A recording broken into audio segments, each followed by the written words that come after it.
लो जी, एक बार फिर से आपका स्वागत है मेरे चैनल जीवीज हेल्प क्लब पर। मैं हूं जीवी। आज आपको सिखों के 9वें गुरु हिंद की चादर श्री गुरु तेग बहादुर जी की लसानी शहादत के बारे में डिटेल में बताऊंगा। यह है उनकी रियल पिक जो गुरुद्वारा साहिब में सुशोभित है। हिंद की चादर श्री गुरु तेग बहादुर 9वें गुरु जी की लसानी शहादत को कोट कोट प्रणाम। उनके शहीदी दिवस को समर्पित मैं ये व्लॉग बना रहा हूँ ताकि सब लोगों को उनकी शहादत, महान शहादत के बारे में पता चले। उन्होंने कैसे धर्म की खातिर अपने आप को कुर्बान कर दिया, परंतु धर्म नहीं जाने दिया। धर्म, दूसरा धर्म जो था वो कबूल नहीं किया। हिंद की चादर गुरु साहिब को इसलिए कहा जाता है क्योंकि उन्होंने हिंदू धर्म की खातिर अपने आप को कुर्बान कर दिया था। हिंदू धर्म बचाने की खातिर उन्होंने अपना बलिदान दे दिया था। मुगल बादशाह औरंगजेब जबरदस्ती सारे हिंदुओं को मुस्लिम जाति में कन्वर्ट करना चाहता था, उनको इस्लाम कबूल करवाना चाहता था। वो पूरे देश पे राज करना चाहता था। वो सोचता था कि सिर्फ इस्लाम धर्म के लोग ही यहाँ पे रहेंगे, जो जो इस्लाम कबूल कर लेगा वही यहाँ पे जीवित रह पाएगा, बाकी सबको मार दिया जाएगा। इसी तरह उसने कश्मीरी पंडितों को धमकी दी कि अगर इस्लाम कबूल कर लोगे तो ठीक है, नहीं तो आप सबको मार दिया जाएगा। फिर कश्मीरी पंडित गुरु साहिब के पास आए थे। ये देखिए, जो त्यागमल गुरु साहब का पहला नाम था, तेग बहादुर उसके बाद उनके पिताजी ने रखा था। ये औरंगजेब ने जो अत्याचार किया था हिंदुओं पे, उसकी तस्वीरें हैं, 8 है। सभी हिंदू परिवारों पे बहुत अत्याचार किया जा रहा था। फिर हिंदू परिवारों ने अपने शिवा जी की भक्ति की, उनसे प्रेरणा मांगी कि अब हमें क्या करना चाहिए। अंतर्मुक्त होकर जब उन्होंने प्रार्थना की तो शिवाजी से उन्हें एक लेटर मिली जिसमें लिखा हुआ था कि इस समय जो गुरु नानक देव जी की गद्दी पे विराजित हैं, आप उनके पास जाओ। उनकी गद्दी पे उस समय श्री गुरु तेग बहादुर जी विराजित थे। सो कश्मीरी पंडित गुरु तेग बहादुर जी से मिलने आनंदपुर साहिब आए। वहां पे उनको लंगर छकाया गया। उसके बाद वो गुरु साहिब से मिलने गए। गुरु साहिब से उन्होंने प्रार्थना की कि हमारे जो मंदिर हैं उनको औरंगजेब तबाह कर रहा है, हमारे जो सेक्रेड एनिमल काऊ है उनको वो मार रहा है, उनके खून से वो हमारे मंदिरों पे राज करना चाहता है और वहाँ पे मस्जिदें बनाना चाहता है। पूरे देश पे इस्लाम राज्य बना के कब्जा करना चाहता है। कश्मीरी पंडितों ने गुरु साहिब से कहा कि हमें इस्लाम कबूल नहीं करना है। तो गुरु साहिब ने कहा कि इस समय किसी महान शख्सियत के बलिदान की ज़रूरत है। तो पास से श्री गोबिंद सिंह जी, गोबिंद राय जी उनका तब नाम था, गुरु तेग बहादुर जी के सुपुत्र श्री गुरु गोबिंद सिंह जी पास में बैठे थे। वो पास आके बैठ गए। उन्होंने गुरु जी से पूछा कि क्या हुआ है, कश्मीरी पंडित क्या फरियाद लेकर आए हैं। तो गुरु साहब ने उन्हें बताया कि ऐसे औरंगजेब इस्लाम धर्म इनसे कबूल करवाना चाहता है, पूरे देश पे इस्लाम राज्य बना के कब्जा करना चाहता है। औरंगजेब उस समय मुगल बादशाह था और दिल्ली में गद्दी पे विराजित था। गुरु साहब ने फिर कहा कि इस समय किसी महान शख्सियत के बलिदान की जरूरत है, तभी हम अपने धर्म की रक्षा कर सकते हैं। तो पास बैठे उनके सुपुत्र श्री गुरु गोबिंद सिंह जी ने कहा कि गुरु साहिब आपसे महान शख्सियत और कौन हो सकती है। श्री गुरु तेग बहादुर जी 6वीं पातशाही श्री गुरु हरगोबिंद साहिब जी के सुपुत्र हैं। जब कश्मीरी पंडितों ने गुरु गोबिंद साहिब की ये बात सुनी कि वो अपने पिता के बलिदान की ही बात कर रहे हैं तो वो दंग रह गए। वो सोचने लगे कि ऐसी महान शख्सियत कौन है जो अपने पिताजी के बलिदान की ही बात कर रहे हैं। धन धन गुरु गोबिंद सिंह जी। फिर कश्मीरी पंडितों ने उनसे कहा कि अगर आप अपने पिताजी के बलिदान ही दे दोगे तो आप अनाथ हो जाओगे। तो गुरु साहब ने उन्हें बहुत अच्छी चीज बताई कि अगर गुरु साहब के बलिदान से मैं अनाथ हो जाऊंगा, परंतु लाखों और परिवार जो आबाद हो जाएंगे। हमारे पिताजी के बलिदान देने से लाखों और बच्चे और माताएं, उनके परिवार बच जाएंगे, वो बर्बाद होने से बच जाएंगे और आबाद हो जाएंगे। उन्हें इस्लाम धर्म कबूल नहीं करना पड़ेगा। गुरु साहब ने कश्मीरी पंडितों को कहा कि वो औरंगजेब बादशाह को जाके कह दें कि अगर वो गुरु साहब का धर्म तब्दील करवा लें तब सारे हिंदू मुस्लिम धर्म कबूल कर लेंगे। पहले गुरु साहब का धर्म तब्दील करवा के दिखाओ। ये गुरु साहब की रियल पिक है जो गुरुद्वारा साहब में सुशोभित है। मुगल बादशाह ने फिर गुरु साहब को दिल्ली बुलाया। गुरु साहब फिर अनंतपुर साहिब से दिल्ली गए और वहां पे उनकी बातचीत हुई तो उन्होंने सीधा सीधा बोल दिया कि अगर धर्म कबूल नहीं करोगे तो सबको बलिदान देना पड़ेगा। फिर गुरु साहब के सामने ही उनके सिख मतीदास जी को आरे से चिरा के शहीद कर दिया गया और वो जपजी साहब का पाठ कर रहे थे। उसके बाद भाई दयाला जी को उबलते हुए पानी में जिंदा जला के शहीद कर दिया गया। ये सब उनके सामने इसलिए किया गया ताकि वो ये सब देख के अपना धर्म हार जाएं और मुस्लिम धर्म कबूल कर लें, परंतु गुरुजी अडोल रहे। और उसके बाद तीसरे दिन गुरु साहब के तीसरे सिख भाई सतीदास जी को गुरु तेग बहादुर जी के सामने ही रुई में लपेट के उनके सिख भाई सतीदास जी को जिंदा जला के शहीद कर दिया गया। परंतु गुरु साहब फिर भी अडोल रहे, अपने धर्म पे पक्के रहे और इस्लाम धर्म कबूल करने के लिए कभी भी राजी नहीं हुए। गुरु तेग बहादुर जी के सामने ही उनके प्यारे सिखों की शहादत की गई, शहीद किया गया, परंतु गुरु साहब फिर भी जपजी साहब का पाठ करते रहे और अडोल रहे। परंतु उन्होंने धर्म परिवर्तन के लिए कभी भी हाँ नहीं की, अपने सिख धर्म के पक्के रहे, मुस्लिम धर्म कन्वर्ट होने के लिए कभी भी नहीं माने। फिर उन्होंने अनंतपुर साहिब संदेश भेजा। मुगल बादशाह औरंगजेब ने गुस्से में आके गुरु साहब को शहीद करने का हुक्म दे दिया। शहादत देते समय गुरुजी ने श्लोक पढ़ा, जपजी साहब का पाठ किया। जिन्नी नाम ध्याया गए मसक्कत काल, नानक ते मुख उजले केती छुट्टी नाल। और गुरु साहब ने एक उनको बोला था कि तलवार के ना जो ऊपर एक कॉटन का कपड़ा बांध दिया जाए। उसका आपको रीजन बताता हूँ बाद में। उस दिन इतना ज्यादा तूफान चला, आंधी आई, आप वीडियो में देख रहे हो। ये एक आर्ट फिल्म बनाई गई है आप सबको बताने के लिए कि एक्चुअली वहां पे हुआ क्या था। ये देखिए कैसे आंधी चल रही है। मुगल बादशाह औरंगजेब के हुक्म से गुरु साहब को शहीद कर दिया गया। गुरु साहब ने धर्म की खातिर अपनी शहादत दे दी, हिंदू धर्म को बचाने की खातिर। और फिर उसने मुगल बादशाह औरंगजेब को वो तलवार दिखाई और उस पे आप यकीन नहीं मानोगे, कॉटन पे कोई भी कट नहीं था। ये सिर्फ एक सच्चे पातशाह ही कर सकते थे कि बिना कट कॉटन को कुछ भी हुए तलवार से उन्होंने अपनी शहादत दे दी। परंतु शहादत देने के बाद गुरु साहिब हमेशा के लिए अमर हो गए हमारे दिलों में। उसके बाद हमने वो शब्द हमेशा गाते हैं कि गुरु तेग बहादुर सिमरिए कर नौ निदावे ताए। गुरु तेग बहादुर सिमरिए कर नौ निद आवे ताए। आगे इसका आपको अर्थ भी बताता हूँ। गुरु तेग बहादुर जी के सिख भी अपने धर्म के प्रति इतने पक्के थे कि उन्होंने भी अपनी शहादत दे दी, परंतु धर्म नहीं जाने दिया, मुस्लिम धर्म कबूल नहीं किया। भाई सतीदास जी, भाई दयाला जी और भाई मतीदास जी जो गुरु साहब के साथ अनंतपुर से दिल्ली तक गए थे जब औरंगजेब ने उनको बुलाया था, फिर वहां पे उनकी शहादत हुई थी। उसके बाद 3 दिन के बाद 4 दिन के बाद गुरु साहब की शहादत हुई थी। उसके बाद आपको सारा किस्सा डिटेल में बताता हूँ कि उसके बाद गुरु साहब की जब शहादत हुई, कौन से सिख उनका शीश लेके गुरु गोबिंद सिंह जी के पास अनंतपुर गए और कैसे उनके धड़ का संस्कार किया गया, सारा आपको डिटेल में बताता हूँ। गुरु तेग बहादुर जी के सिख भाई सतीदास जी, भाई दयाला जी, भाई मतीदास जी के ऊपर भी मैं डिटेल में अलग से वीडियो बनाऊंगा सिर्फ उन पे, तो सो दैट आपको उनके बारे में भी, उनकी शहादत के बारे में सारा डिटेल में पता चले। गुरु साहब को वहां पे जब जेल में कोठड़ी में रखा गया था, ये उस समय की पिक है। उसके बाद आपको बताता हूँ कि शहादत के बाद गुरु साहब का जो शीश है और धड़ है वो कैसे गुरु गोबिंद सिंह जी के पास पहुंचा और कैसे संस्कार हुआ। जब गुरु साहब की शहादत हुई तब उनका धड़ और शीश अलग हो गए थे, तो वहां पे उनके एक सिख थे भाई जैता जी, उन्होंने आंख बचा के गुरु साहब का शीश उठाया, उसको कपड़े में बांधा और गुरु गोबिंद सिंह जी के पास अनंतपुर साहिब ले आए। फिर गुरु गोबिंद सिंह जी ने भाई जैता जी को वर दिया था, रंगरेटा गुरु का बेटा, क्योंकि वो उनके पिताजी श्री गुरु तेग बहादुर साहिब जी का शीश है वो लेके अनंतपुर साहिब पहुंचे थे। गुरु तेग बहादुर साहिब का एक और सिख था लखी शाह बंजारा, लखा शाह बंजारा बोलते थे। उन्होंने भी गुरु साहब का धड़ उठाया, उसको अपने ठेले पे रखा और अपने घर को जला के ही गुरु साहब के धड़ का संस्कार कर दिया। अब देखो वहां पे गुरुद्वारा साहिब सुशोभित है, रकाबगंज नवी दिल्ली।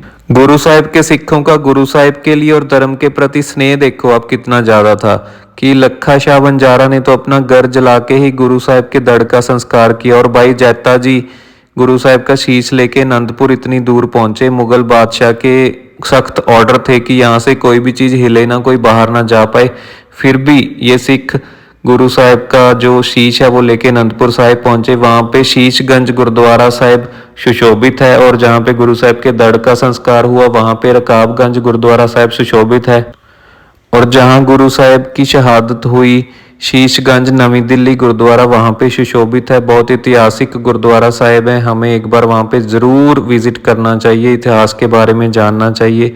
ये सारी गुरुद्वारा साहिब की पिक्स हैं, 8 पिक्चर आपके लिए बनाई है कि आपको इतिहास के बारे में डिटेल में पता चले। किस तरह गुरु साहब ने धर्म की खातिर अपनी शहादत दे दी, परंतु अपना धर्म तब्दील नहीं किया। मुगल जो बादशाह औरंगजेब चाहता था कि पूरा देश इस्लाम हो जाए, इस्लाम कबूल कर ले, सभी हिंदुओं को वो फोर्सफुली, उनकी माताएं बहनों को फोर्सफुली वो टारगेट कर रहा था, सो दैट कि हिंदू डर के धर्म तब्दील करके इस्लाम में आ जाएं। परंतु गुरु साहब ने इतनी बड़ी शहादत देके, बलिदान देके हिंदू जो कश्मीरी पंडित थे उनको बचाया, उनके धर्म को बचाया। इसीलिए गुरु तेग बहादुर साहब को हिंद की चादर कहा जाता है। हिंद की चादर श्री गुरु तेग बहादुर। मुगल एम्पीरियर जो औरंगजेब था काफी कट्टर था, वो चाहता था कि पूरा देश इस्लाम में तब्दील हो जाए और सिर्फ उसी का राज हो। इसीलिए उन्होंने सारी दूसरी जातियों के लोगों को, पंडितों को तब्दील करवा के इस्लाम में लाना चाहता था, उनको टारगेट कर रहा था, गुरु साहब को टारगेट करता था। वो जानता था कि गुरु साहब के पिताजी श्री गुरु हरगोबिंद साहिब जी काफी शक्तिशाली थे, मीरी और पीरी के मालिक थे। इसीलिए उसने अलग अलग तरीकों से गुरु साहब को, गुरु साहब के सिखों मतीदास जी, सतीदास जी और भाई दयाला जी को शहीद कर दिया। इस शहादत से हिंदू धर्म बच गया। वो नहीं चाहता था कि आने वाले समय में गुरु तेग बहादुर जी का राज हो। वो सिर्फ चाहता था कि सिर्फ इस्लाम धर्म के लोग यहाँ पे रहें और पूरे देश पे उसका कब्जा हो जाए। परंतु उसको क्या पता था कि हिंदू धर्म और श्री गुरु तेग बहादुर साहिब जी का नाम हमेशा के लिए अमर हो गया है। ये आप देख रहे हो श्री गुरुद्वारा दुख निवारण साहिब पटियाला, उसके आप दर्शन कर रहे हो, जहाँ पे कितना सुंदर जो दीपमाला और लड़ियां लगाई गई हैं। बाहर श्री गुरु तेग बहादुर साहिब जी का ऐसे नाम लिखा गया है, जुगों जुगों तक जो अमर रहेगा। हिंद की चादर श्री गुरु तेग बहादुर जी की इतनी बड़ी शहादत की बदौलत ही आज हम सब लोग फ्रीडम में हैं, आज़ाद हैं। नहीं तो औरंगजेब के द्वारा सारे जातियों के लोगों को मुस्लिम धर्म में तब्दील करवाया जा रहा था। अगर गुरु साहब इतनी बड़ी शहादत ना देते तो आप सोच सकते हो कि क्या होता। हिंद की चादर श्री गुरु तेग बहादुर जी ने कितना बड़ा सैक्रिफाइस किया हमारे लिए, हमारे धर्म के लिए। हमें उनसे कुछ शिक्षा लेनी चाहिए कि हमें अपने धर्म के प्रति पूरे कट्टर रहना चाहिए, पक्के रहना चाहिए। कुछ भी हो जाए परंतु अपने धर्म पे आंच नहीं आने देनी चाहिए। गुरु साहब ने धर्म के खातिर अपना ही बलिदान दे दिया, परंतु धर्म तब्दील नहीं करवाया।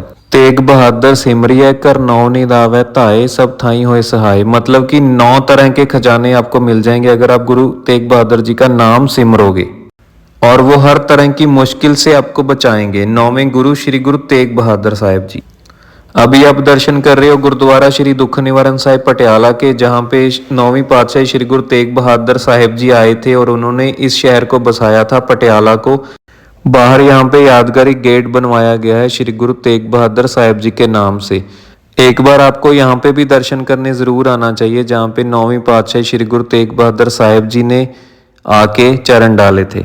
अब इसकी आपको पूरी हिस्ट्री बताता हूँ कि जब गुरु साहब बहादुरगढ़ पहुंचे थे, जो पटियाला के पास ही है, तो पटियाला के लोगों ने वहां पे जाके गुरु साहब से विनती की थी कि एक बार आप पटियाला पे जरूर चरण डालो, क्योंकि पटियाला में बहुत ज़्यादा बीमारी रहती है, पानी की समस्या रहती है, यहाँ पे छूत की बीमारी रहती है। तो गुरु साहब ने उनकी विनती प्रवान की और यहाँ पे आके हुक्मनामा लिखा था, जो आप पढ़ रहे हो सामने। यहाँ पे आके उन्होंने वर दिया था, सरोवर साहब बनवाया था कि जो भी यहाँ पे आके सच्चे मन से सरोवर में स्नान करेगा, ये देखो बहुत पुरानी पिक है गुरुद्वारा दुख निवारण साहिब की, सच्चे मन से सरोवर में स्नान करेगा, उसको हर बीमारी से मुक्ति मिलेगी, उसका हर तरह का दुख दर्द दूर हो जाएगा। जो भी गुरुद्वारा दुख निवारण साहिब के सरोवर में सच्चे मन से आके स्नान करेगा, उसको हर बीमारी से मुक्ति मिलेगी और उसका हर दुख दर्द दूर हो जाएगा।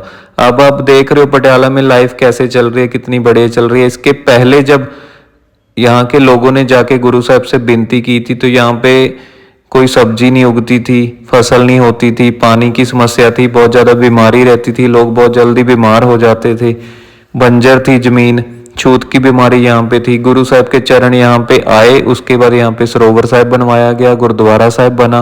अब आप देखो कितनी संगत यहाँ पे हर रोज आती है और कितना अच्छा सरोवर साहब बना हुआ है, कितना अच्छा पटियाला शहर बसा हुआ है, कितनी संगत यहाँ पे आ रही है स्नान करने। ये देखिए जोत है, पवित्र जोत गुरुद्वारा श्री दुख निवारण साहब, ये आप उसके ही दर्शन कर रहे हो। गुरु तेग बहादुर सिमरिए कर नौ निदावे ताए, इसका मतलब आपको मैंने पहले बता दिया। सो स्पेशली लोग बहुत दूर दूर से गुरुद्वारा दुख निवारण साहब दर्शन करने आते हैं। गुरुद्वारा दुख निवारण साहब में आके श्री गुरु तेग बहादुर साहब 9वीं पातशाही का नाम सिमरते हैं, उनके यहाँ बनाए गए सरोवर में स्नान करते हैं, फिर उनके सब दुख दर्द दूर हो जाते हैं। हम पटियाला वाले तो धन्य हो गए कि इतनी महान शख्सियत के द्वारा बनाया गया गुरुद्वारा साहिब हमारे शहर में। हम हर रोज़ यहाँ पे सुबह शाम जा सकते हैं, गुरु साहिब का नाम सिमर सकते हैं, वहाँ पे सच्चे मन से स्नान कर सकते हैं और हर दुख दर्द से हम बच सकते हैं। जिस जगह पे गुरु साहिब के चरण पड़ गए वो तो वैसे ही धन्य होगी। तो आप देख ही रहे हो गुरुद्वारा साहिब के अंदर के आप दर्शन कर रहे हो, कितनी संगत यहाँ पे स्नान करने पहुंची हुई है और मत्था टेकने गुरु साहिब का नाम लेने यहाँ पे पहुंची हुई है। ये आप रात के दर्शन कर रहे हो, देखो कितना सुंदर गुरुद्वारा साहिब लग रहा है। और सरोवर साहिब, इसी सरोवर की मैं बात कर रहा हूँ जहाँ पे दूर दूर से संगत, बहुत दूसरी स्टेट से, क्या फॉरेन से आते हैं यहाँ पे लोग स्नान करने, गुरु साहिब का नाम सिमरने और अपने दुख दर्द से छुटकारा पाने। ये है श्री गुरु तेग बहादुर साहिब जी की कृपा और उनका प्रकोप कि जुगों जुगों तक उनका नाम बन गया, वो अमर हो गए हैं क्योंकि उन्होंने अपने धर्म की खातिर इतनी बड़ी शहादत दी थी कि उनकी बदौलत ही हम अभी पटियाला में या कहीं पे भी रह रहे हैं, उनकी बदौलत हम फ्रीडम में आज़ाद रह पा रहे हैं। 1675 ईस्वी में गुरु साहिब की शहादत हुई थी, जिसको इतने ही साल हो चुके हैं, परंतु अभी भी गुरु साहिब हमारे अंग संग हैं, हमेशा हमारे दिलों में हैं। हम गुरुद्वारा साहिब जाते हैं, उनका नाम सिमरते हैं, हमेशा दिन रात वो हमारे मन में है, हमारे दिल में है। उनकी इतनी बड़ी शहादत को कोई भी नहीं भूल सकता कि काफ़ी जो महान इंडिया के बाहर के लोग हैं वो भी उनको ट्रिब्यूट देने आते हैं। गुरु साहिब ने हमें हर धर्म के प्रति वफादार रहना सिखाया है, हर धर्म की इज्जत करना सिखाया है कि किसी भी धर्म की डिसरिस्पेक्ट नहीं करनी है। हमें उन्हीं से यही शिक्षा मिलती है कि अपने धर्म के प्रति हमें वफादार रहना है, पक्का रहना है, कभी भी किसी ऐसी शक्ति या किसी के आगे झुकना नहीं है जो हमें अपना धर्म तब्दील करने के लिए फोर्स करता है। आगे आपको दिखाता हूँ, हमारे पीएम श्री मोदी जी गुरुद्वारा श्री शीशगंज में मत्था टेकने पहुंचे, श्री गुरु तेग बहादुर जी को ट्रिब्यूट देने वो वहां पे गुरुद्वारा साहिब पर्सनली पहुंचे। गुरु तेग बहादुर साहिब जी का नाम जुगों जुगों तक अमर है, उनकी इतनी बड़ी शहादत को कोट कोट प्रणाम है। हम धन्य हो गए कि उन्होंने हमारे शहर में भी चरण डाले थे पटियाला में और इसको बसाया था। ये आप देखो सरोवर साहिब है और अंदर से आपको मैंने पहले दर्शन करवाए थे, ये बाहर की पिक है। गुरु साहिब इतनी महान शख्सियत हैं कि उनकी हर साल कैलेंडर पे भी पिक लगाई जाती है। गुरु साहिब का शहीदी दिहाड़ा आने वाला है, सो हम सबको प्रण लेना चाहिए कि हमें उनके बताए हुए मार्गदर्शन पर चलना है, अपने धर्म व इंसानियत के पक्के रहना है। हमें उनके बारे में पढ़ना चाहिए, उनका क्या इतिहास है। ये गुरुद्वारा दुख निवारण साहिब में उनका हुक्मनामा लगा हुआ है, वो अपने बच्चों को, रिलेटिव्स को वहाँ पे ले जाना चाहिए, उनको समझाना चाहिए, पढ़ाना चाहिए, ताकि सबको पता चले कि उनकी महानता क्या थी, गुरु साहिब ने कैसे इतनी बड़ी शहादत दी और जुगों जुगों तक वो अमर हो गए। गुरुद्वारा साहिब में 24 घंटे लंगर चलता है, दिन रात संगत वहाँ पे आती है। आगे आपको दो और ऐतिहासिक गुरुद्वारा साहिब के दर्शन करवाता हूँ। शहीदी दिहाड़े को समर्पित मैंने ये वीडियो बनाई है सो दैट मैं सब लोगों को जागरूक कर सकूं कि कितने बड़े महान थे हमारे गुरु जी, जिन्होंने इतनी बड़ी शहादत दे दी थी। ये देखिए, ये गुरुद्वारा साहिब में हम एंट्रेंस है, वहां पे जा रहे थे। ये दीवान टोडरमल जी का गुरुद्वारा साहिब है, जो गुरु तेग बहादुर जी जब वहां पे पहुंचे थे तो वो दीवान टोडरमल जी की जमीन पर ही रुके थे। टोडरमल जी गुरु साहिब से इतने प्रभावित हुए कि टोडरमल जी का घर जाने को दिल ही नहीं किया, परंतु गुरु साहिब ने उनको समझा के घर भेज दिया और उनको वर दिया कि टोडरमल जी आपको इतनी वजीरियां मिलेंगी कि उसके बाद टोडरमल जो है सरहंद के शाहूकार बने, सबसे अमीर आदमी बने सरहंद के। वो टोडरमल जी ही थे जिन्होंने मोहरें बिछा के छोटे साहिबजादों का संस्कार करवाया था। जब वजीर खान ने उनको जिंदा नीहों में चिनवा के शहीद कर दिया था, उसके बाद टोडरमल जी ही थे जिन्होंने मोहरें बिछा के जमीन खरीदी थी और छोटे साहिबजादों का संस्कार करवाया था। आप हिंद की चादर श्री गुरु तेग बहादुर साहिब जी का चमत्कार देखो कि जुगों जुगों तक उनका नाम बना हुआ है। ये देखिए, लंगर प्रथा जो गुरु नानक साहिब ने चलाई थी वो आज तक वैसे ही संगत पंगत की तरफ से चलती आ रही है। उम्मीद करता हूँ गुरु साहिब पे मेरी ये बनाई गई आर्ट फिल्म जो मूवी है लोगों को जागरूक करने के लिए आप सबको अच्छी लगी होगी। गुरु साहिब की शहादत को कोट कोट प्रणाम। मैं आगे भी ऐसी वीडियोस बनाता रहूँगा और लोगों को गुरु साहिब के बारे में, उनकी शहादत के बारे में, सिखों के गुरुओं के बारे में बताता रहूँगा। आप मेरा चैनल सब्सक्राइब कर लीजिए और शेयर कर दीजिएगा ताकि आपको हर धर्म के बारे में ऐसी वीडियोस मिलती रहें। Thank you.